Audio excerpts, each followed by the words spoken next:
Alright, this is the theory and control, week 2.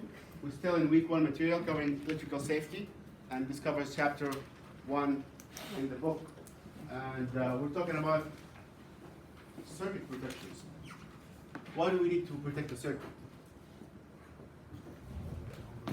Overload, surge, lightning. Don't you see sometimes when you have a thunderstorm, the power goes on and off? There's a surge somehow. Maybe lightning hit some area and it did a surge in the amount of voltage or amps going through the wires. So amps and breakers, how do we design a circuit and why we need Ohm's law? We will spend a week talking about Ohm's law. Does this look familiar? Yeah. Probably we didn't play with it, you went and did the reset. If you look at one of these things, it has number on it. That is 20 amps. It says 20, you need 20 amps. I'll pass it so you can look at it. So this has 20 amps on it. What does that mean? This is the maximum amount of amps we can run through this. That's the maximum amount of amperage you can go through that circuit. What happens when you have an extra? It switches off. It will trip to protect the circuit from burning. This is why we need to calculate the amps, and we need Ohm's law to know how many amps are going through that circuit, because if we exceed that, this will trip and it will cause a short in the circuit. We designed for the maximum loss component. What does that mean? If I have a circuit in the kitchen, I'm going to design for the maximum appliance. What is the maximum appliance in your kitchen? Okay, the oven. The stove. The oven is consuming a lot of energy. That's why it's 220. It has this big, thick wire. So we design for the oven. The oven's maximum of the lowest component in the circuit. We design for be able to take the amount of current in the oven. Also the small component to protect that as well. Normal circuit breaker requires 20 amps, but for a house, for residential, usually 15 amps. Question? Me and him were saying that if the stove is electric, then it's the most Power consuming. Yeah, but if it's gas, then it's not, or is it still? No, it's not. It's not electrical anymore. Okay. Yeah. And usually the stove has its own breaker. There's 20 amps. Okay. Yeah. So if you design for 20 amps and your microwave is 10 amps, and the microwave gets 12 amps, it's gonna burn before the circuit breaker activates. So you gotta design for the lowest components. So I'll write this down.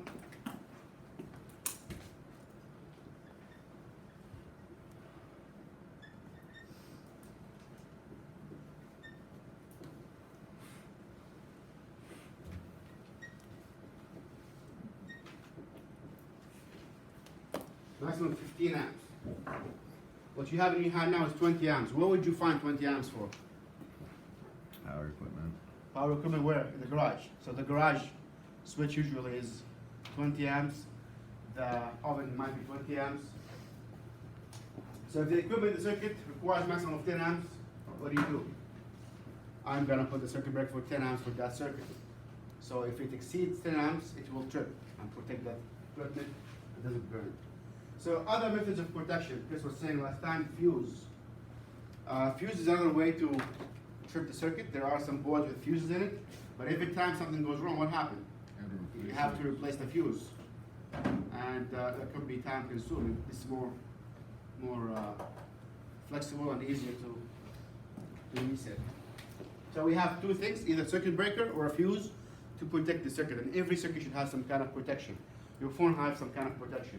Your VCR has some kind of protection. There's a small little fuse in it. All equipment is required to have a certain amount of protection to prevent against overload. Overload does happen sometimes, either with a surge or either with a fault in the equipment. Something seizes in the system. It will draw more power and it will cause an issue. So, any questions? Moving on. So this is a circuit breaker. That's how you see it in the house. And you can probably go and trace every circuit. And if you had a good electrician, probably every circuit breaker is labeled, tell you which circuit is going where, and so on. We'll talk a lot about that as well. voltage do you think you have in your panel? Okay, what voltages are there? 220. 220 and what? And 110. How many volts do we have here? 10. 110, 120, depends on the mood of the electrical company. So 110, 115, 117, 120, between 110 and 120. Then we have 220 or 240. We'll talk about that again. So this panel has 240, but you can get 120 out of it. What do we need 240 for? Big equipment like dryer, washer, that requires a lot of power. Question? What is the average household like voltage in a circuit? 220. This is 220. So this is what the power company gives you. They're not going to give you more than that for installation. This is circuit breaker. You're looking at it, and this is where you see the amperage and what amperage it will turn on. Fuses. They look like a light bulb. They have a small little strip of melting material inside. What did we say? That whenever electricity goes through a wire, what happens to the wire? Two things. Huh? Heats up, becomes a magnet. And this is the secret behind circuit breakers and fuses. So we figured out if it heats up, it's gonna melt. So I'm gonna have a thin wire that will melt at the maximum temperature. And boom, we have a fuse.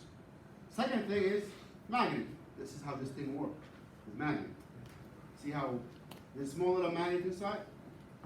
Small little wire with a coil. So whenever you exceed that, so when you increase the amperage, you increase the magnet. The magnet becomes strong enough to pull in this small little lever. And if you feel it kind of springy, so to trip it is really quick, small little amount of magnet will trip it. So two things, and this is how we control a circuit. Different kind of fuses. This one you can replace the filament inside. Again, these something you'll see in electronics. They're very, very thin, and some of them are 0.01 amp, depending on the amperage. Again, never exceed the amount of amps designated to the fuse. What would happen if you do? The circuit is not protected. You gotta burn the circuit. I don't know if you guys used to replace fuses in TVs or VCRs, and sometimes when you want to watch a movie and the VCR goes out, I don't know if you ever heard of that. Does anybody know what a VCR is? Yeah, okay. So you'll be watching a movie, the VCR goes out, you open up and the fuse is gone. You don't have the fuse, so what do? Don't watch the movie. Don't watch that. No, you put a small wire around the fuse, and you watch the movie, and you forget to replace the fuse. Next time something goes wrong with the VCR, the whole thing will burn. So the fuse is there to protect the circuit. Never replace the circuit with a wire. We see that a lot. You go to your mechanic sometimes, and he doesn't have the fuse, and you do a short fix, which is like putting a wire around the two terminals. Yes, it's gonna work, but next time something goes wrong, you will burn the equipment. So this is what they look like. You still have lots of them. So, and you still find them in a lot of boards. I don't know if I can show you here.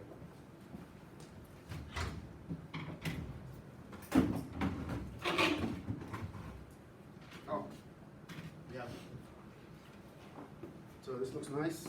This is a switching board for Teco valves. Believe it or not, next semester you'll be wiring this.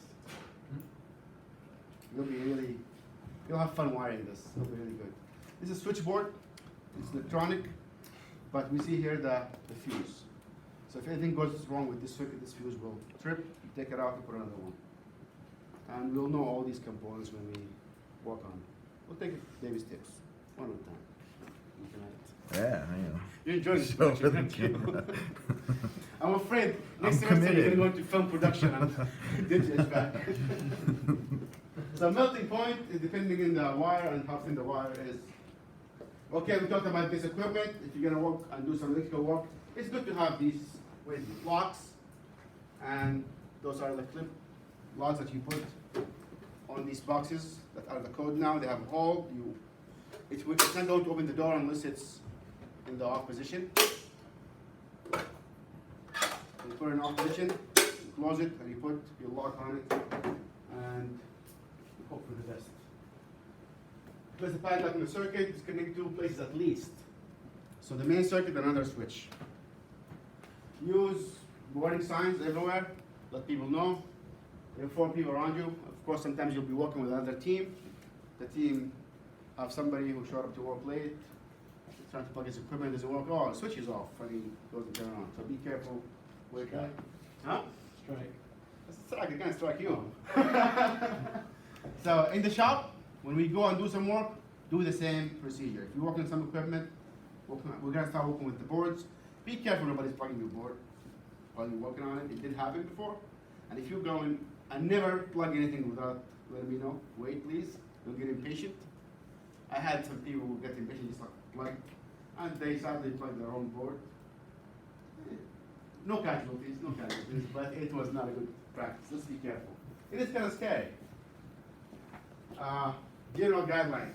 So you follow the NEC, power supply shut off, we talked about that. Power lock. Keep out of dam services. This is something you have to be careful with. If there's a flood, we're working with boilers and water heaters. If they leak and there's water all over the place, it's better off to wait for the place to dry for you. Attend to work. Don't be a hero. At least shut off the circuit because water is conductive. Beware of when working on electrical circuit, even if it's not your thing. Not everybody is very neat. You'll see wire like a bird nest everywhere. And some of them are exposed, so be careful not to touch wires that you're not working on.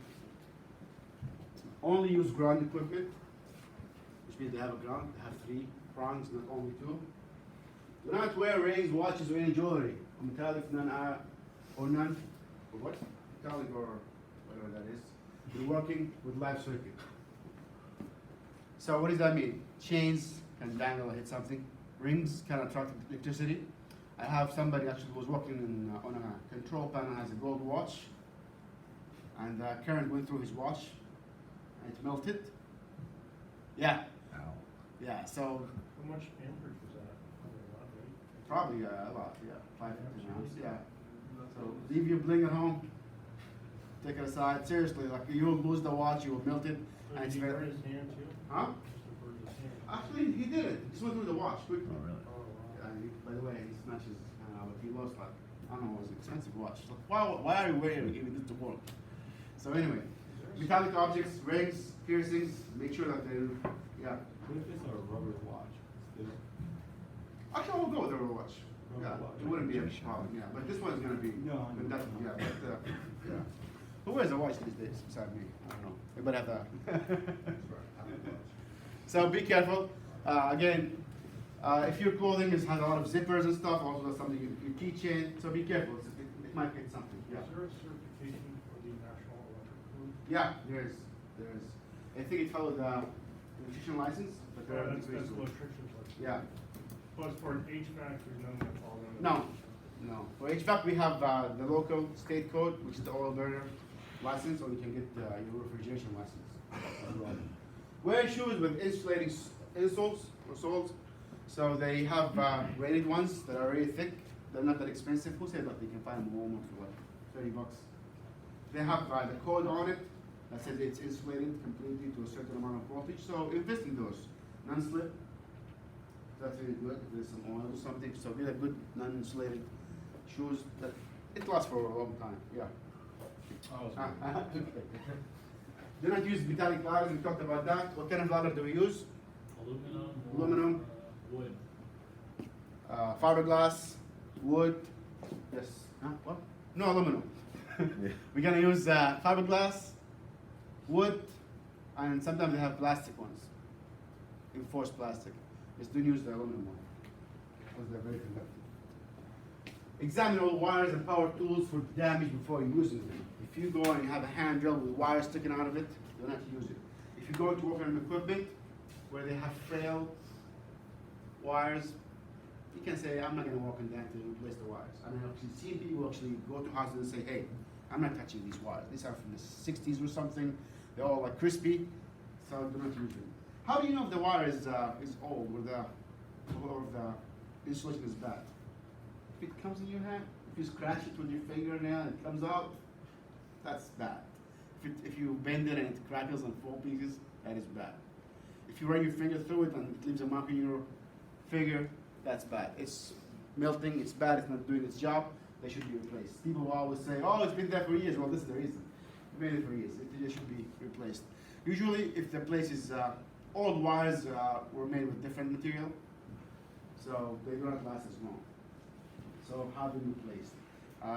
Oil burners, gun burners, any equipment with sticking wire that's really old, you should be able to say, I'm not going to open that in addition to have the wire replaced, otherwise I'm not going to do an unsafe job. So do not work with that. When using measuring tools, make sure they are in good conditions. If I'm going to use a multimeter, usually I go with two. And these are the cheap ones. You can get this for $30 from Amazon. They do the job very well, but they're not very durable. And the accuracy is okay for whatever we're using it. But if you're going to make this a career, probably they'll give you reliable meter. We have some of the Flukes. Fluke is one of the good companies. It's German, but it's also Klein, the good companies. So make sure it's giving you the right reading. Sometimes they go wrong.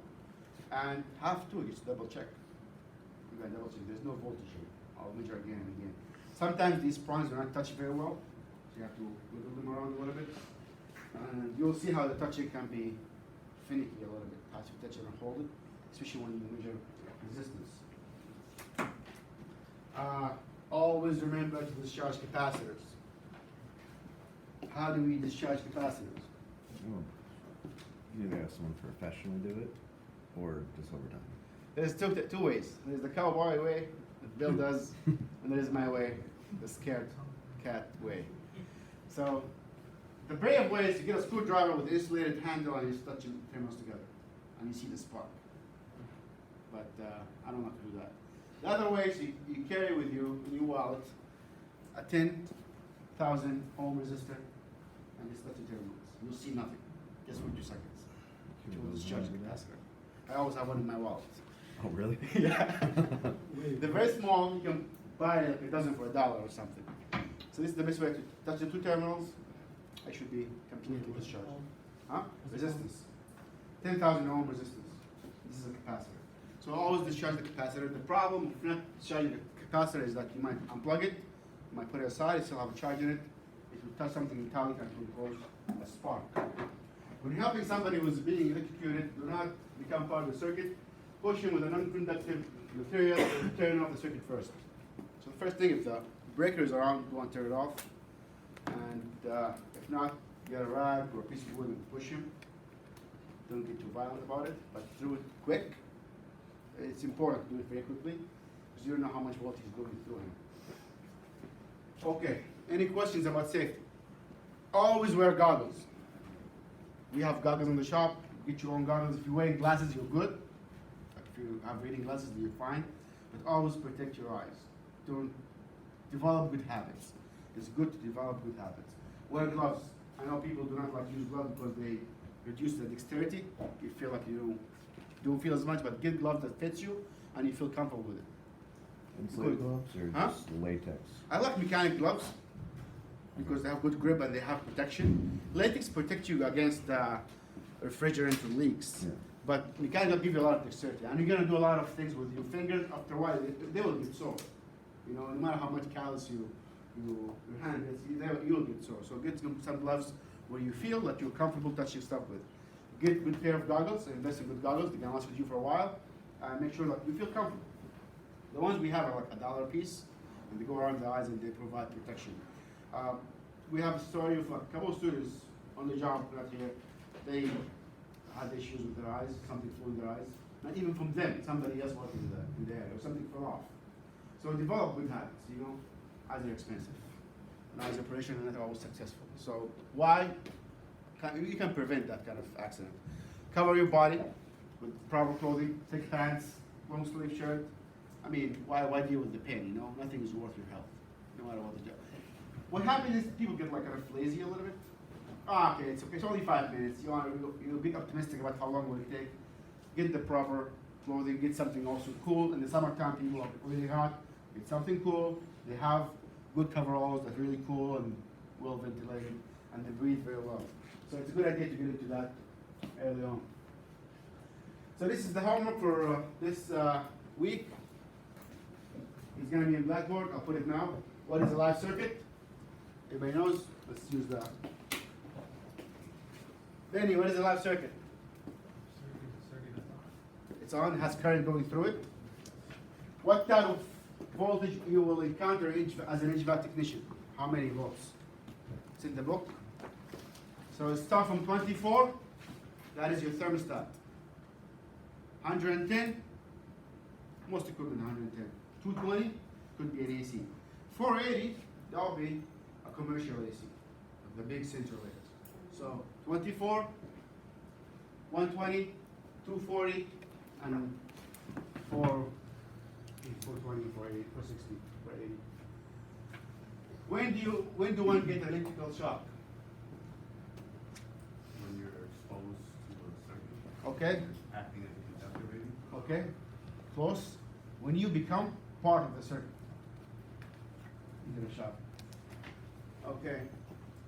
Would you get injured if you touch a live wire with your index and your thumb is touching the ground?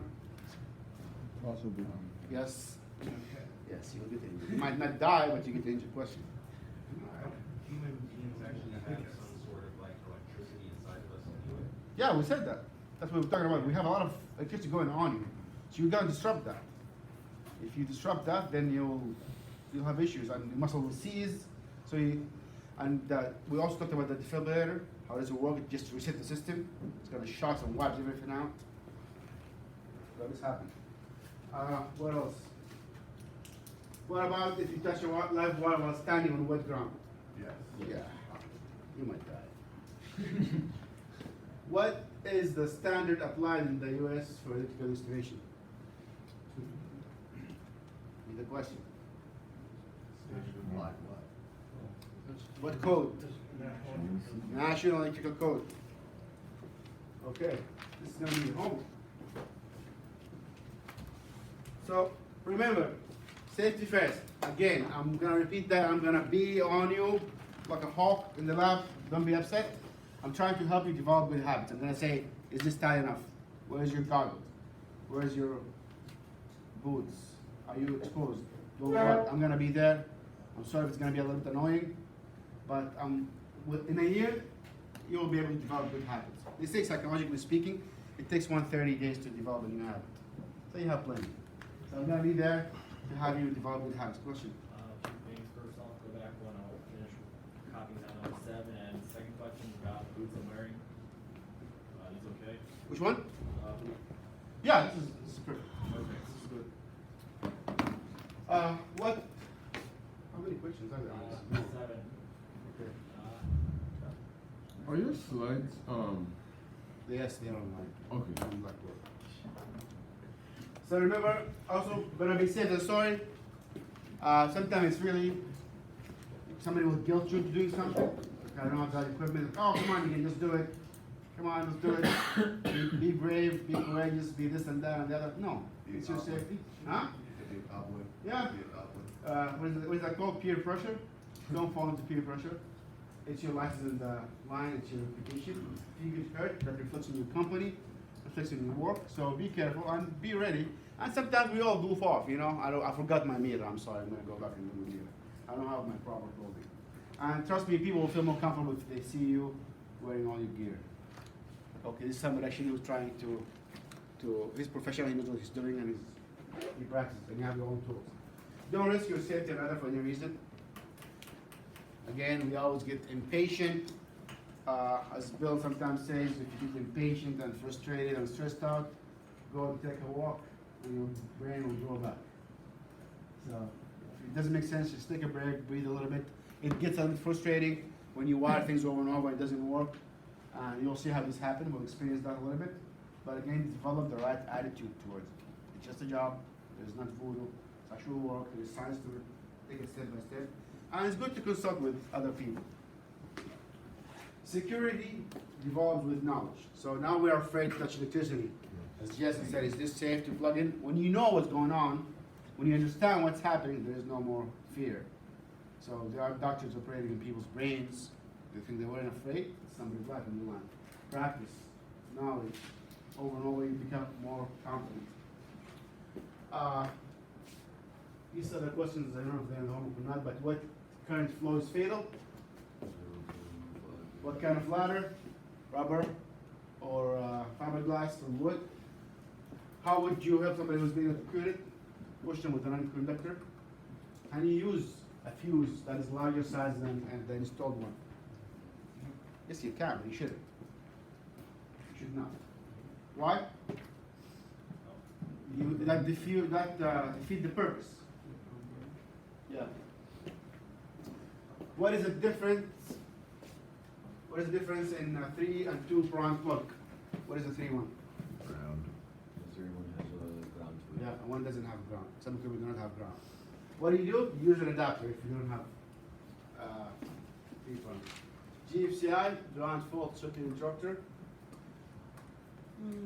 You are a team of 6 working on a house project. You are installing a boiler. What is the first thing you would do? First thing you do, Shut the breaker off. shut the breaker, Lock it. lock and tag. Put papers everywhere saying, hey, by the way, I'm working in this, do not kill me. All right, any questions? Please read chapter 1, it has really good information. And that's it, you can start the video, please. Yeah.